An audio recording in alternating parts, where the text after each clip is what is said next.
Hello, everybody, and welcome back to the Organize With Me playlist on the Soulstice Living channel. I'm so glad to see you. And today we are delving into Ask Me Anything. And so this is where I answer 3 questions from you, or today's case, ChatGPT, and whatever you want to ask me, whether about organizing, holistic living, lifestyles, whatnot. Ask me. And so diving in today, Roin, my ChatGPT friend, how do I organize a space that technically works, but still feels heavy or chaotic every time I'm in it? Love this. ChatGPT knows me so well. The entire last year, I've just been focused on expanding my business and making the organizing bit a little more holistic, as well as myself just trying to find the peace, find the joy, and live my life to the fullest that I possibly can. And so space technically works. All the things are in the right place. Everything has an assigned home, but you walk in and it still feels heavy. It still feels chaotic. You can't breathe in that space. You can't just relax into it. And so to me, this tells that, one, you potentially need to clear the energy. And so, like when you walk into a room and you can tell that the couple that's in there has had an argument, like you can almost feel the tension in that space. That correlates to our entire homes. Our homes carry the energy of the space. And so if there's a lot of sadness, a lot of grief, a lot of angst or anger, you're going to feel that in the space. And so just by removing the clutter, you start the energy to flow again in your house. But sometimes we do have to clear away that stagnant energy that's there. It needs a little more love than just removing the clutter. And so I would recommend there's multiple things that you can do through your home to clear energy, from something as simple as just playing different types of music that to you feels uplifting or has a certain hertz frequency that clears the energy and elevates that energy. I think like 528 is a good home clearing energy. And you can just go to YouTube and Google, and you can just go to YouTube and search clear energy of home and play that as you go about and clean your home. You can do drums, play chimes. You can light sage or Palo Santo and go around room to room. And generally with those, you go counterclockwise, open some windows, some doors, and you just verbalize, any energy that's not for my highest, my best, please leave this house. I thank you for your presence. You're no longer needed and are welcome. Please leave. And then you can say, I infuse this space with joy and light and love, and I want to bring in happy memories and happy times, whatever it is that you're craving in that space. You can do it very intentionally per space. So if in your office you want to clear away all the tension from work and remove all of that while bringing in successful projects and new clients and whatever for that area type thing, if that makes sense. If kids are super hyperactive at night and they're not able to sleep, you can clear the energy that keeps them awake. And then really fun, feng shui. I adore feng shui. I feng shui all my homes. And what you can also do with that is each area of the house, according to feng shui, represents a different aspect of your life. So career, relationships, love, prosperity, things like that. And so you can always search for either Eastern or Western bagua feng shui and decide which one you want to use. The Western's a little bit easier. It's just has 9 different categories, 3 by 3, to make a long rectangle, and you stick it over your house, and then wherever that area falls into becomes the area of. And so the back left corner, I believe, is your love corner. And so you can add pink colors and red colors here. You can add doubles of everything. So like from feng shui, like if you're single, they recommend that you have 2 nightstands by your bed, not just one. That you don't have your bed against the wall because you can't have a partner come in. You can clear space in your closet to make room for your future partner, things like that. And also just random feng shui facts. Always close your toilet seat, because energy, good fortune can fall out of that. Never have mirrors face your bed, because again, it steals your chi. Don't have any clutter underneath the bed that you sleep in, because again, it prevents the flow of energy to wrap around you as you sleep. So just fun little tidbits like that. But they recommend also in feng shui, when life feels heavy, to just move 27 items in your house to get that energy flowing. And so if you've already categorized, decluttered, and organized your spaces and they still are feeling a little chaotic, or heavy, chances are you got to clear the energy that's in there. And so check out the feng shui aspect. But you can also do prayers in that space and just talk to God, creator, universe, whomever you speak with, and that will help clear it. Light candles. And then organizing wise, revisit your systems. Maybe they don't actually work. And so even though you've put hands on everything and you've created a system, maybe that system needs a little bit tweaking and it's still driving you crazy. It's still chaos in your life. And so kind of sit with it for a moment and go through your habits, go through what it is that you're trying to accomplish in that space and what's creating that chaotic feeling inside of you. And maybe it's you have your shoes in a wrong spot. You hate walking the extra 12 feet to put your shoes away. So maybe you shift that shoe rack the 12 feet back to where all your shoes used to gather, something like that. And so just kind of look into your organizing systems there and sit with the emotion of the chaos. Why is it forming inside of you would be my suggestion. And then figure out a way to clear it and just be honest with yourself. It's your safe space. You want to create your home and turning into a haven. And so to do that, you have to be very honest with what you want from your space and how you can achieve that from your space. So no matter how small of an idea or outrageous of an idea, write it down and maybe think about making it reality for yourself. Okay, and then moving on to our next question from Roin, ChatGPT friend. How do I let go of things I've already moved, stored, or paid money to keep? This is a big one. Storage units are a billion with a B dollar industry, and it drives me crazy because I can tell you the majority of storage units that I've gone into, the owner gets rid of 90+% of the items in that storage unit. It has been so long since they started that storage unit that they don't need anything in it. And it amazes me that just the fact that time has moved on and they've been able to let go of the emotional connection to those items. And I do have to say, quite often, storage units are, someone passes, they don't have the space at their house, they don't have the emotional capacity to deal with it, so they get a storage unit thinking it will be temporary. They put it in there, and next thing you know, 10 or 30 years have passed, and you've spent like $30,000, $50,000, $60,000 on storage. And then you hire me to come in, pay more, and we get rid of all of it. So what I want you to think about, one, if you do have a storage unit, what are you storing in there? And just kind of compare your costs. So everything you've spent to this point, sunken costs, it's already spent, you can't get it back. However, you can get money back from your future. And so what items are in there? Are you holding on to them to sell? Are you holding on to them because they belong to a great aunt, family member? Are you holding on to them because you want them in your house eventually, but you just don't have the space at the moment, but maybe you're moving in the next year? Do you want them somehow, some way in your life?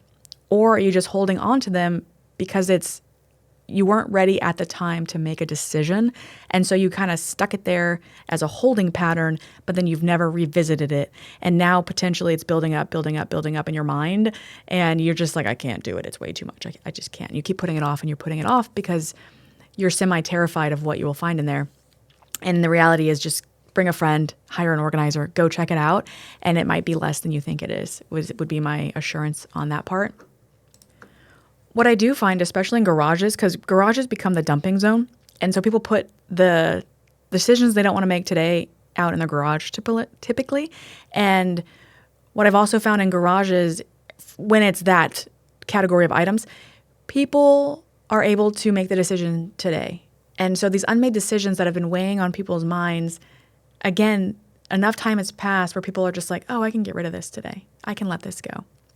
And so you have to touch the item. You have to touch it to focus on it, to be present with it, and then to make that decision about whether or not you're going to get rid of it. But I find that when you do that, you're able to just say, okay, bye. And then I encourage you just to let go of all of the thoughts. Oh, I've held on to this for so many years. I've paid this amount of money for storage.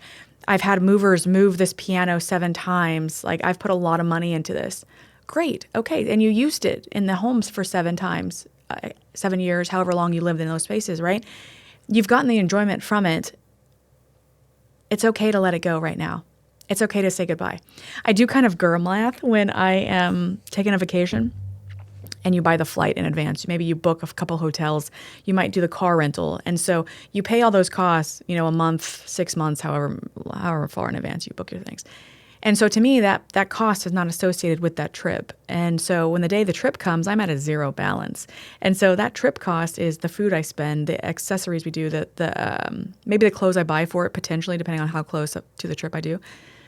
And then also like the excursions that we do. That's the trip's cost.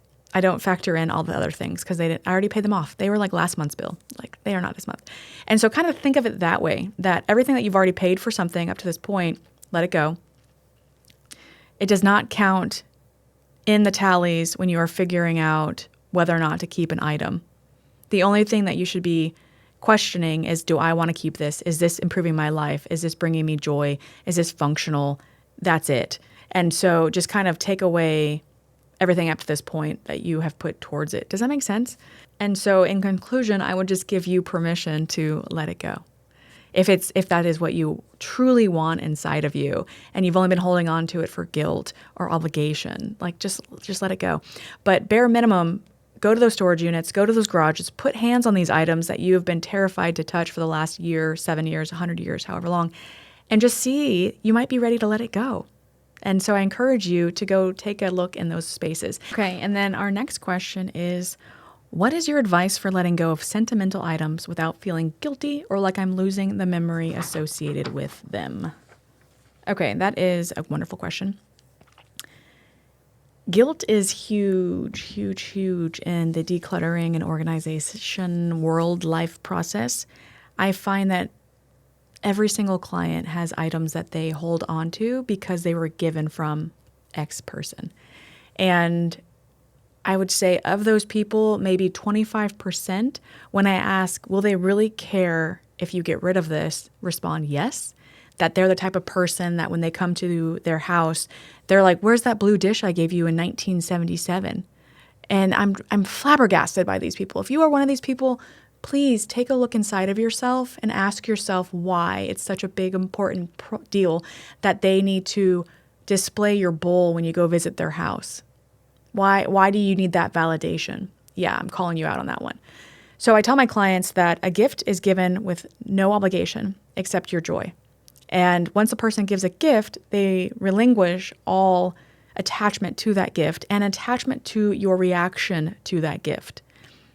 Their joy is in giving it to you. Once it's given to you, they're done. They're out of the equation. And so for the people that are holding on to these items in a box, collecting dust out of sight, I always ask them, okay, you can do one of two things. One, would your loved one want you to feel a burden? Would they want to give a gift that becomes a burden? And that 75%, it's a no. And so I tell them, if you want this, if no part of you wants to keep this item, is there anyone in the family that maybe would like it because it was from Aunt Susie? If not, permission is given to let it go. The second thing is think of it like the object as a living thing. That object's purpose, let's say it's a candy dish, is to hold candy displayed out on a table for the enjoyment of all. And you are not allowing that candy dish to do its life's purpose. You are keeping it in a box, in a cabinet, collecting dust. That is not good for it. It is not good for you because you have the guilt and it just is laying there in the dark. And so I encourage you to think of it in similar terms to that. And then the third thing is it is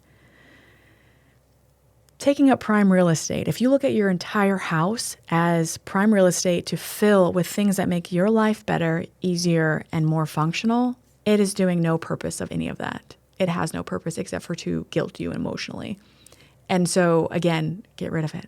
Get rid of it, get rid of it, get rid of it.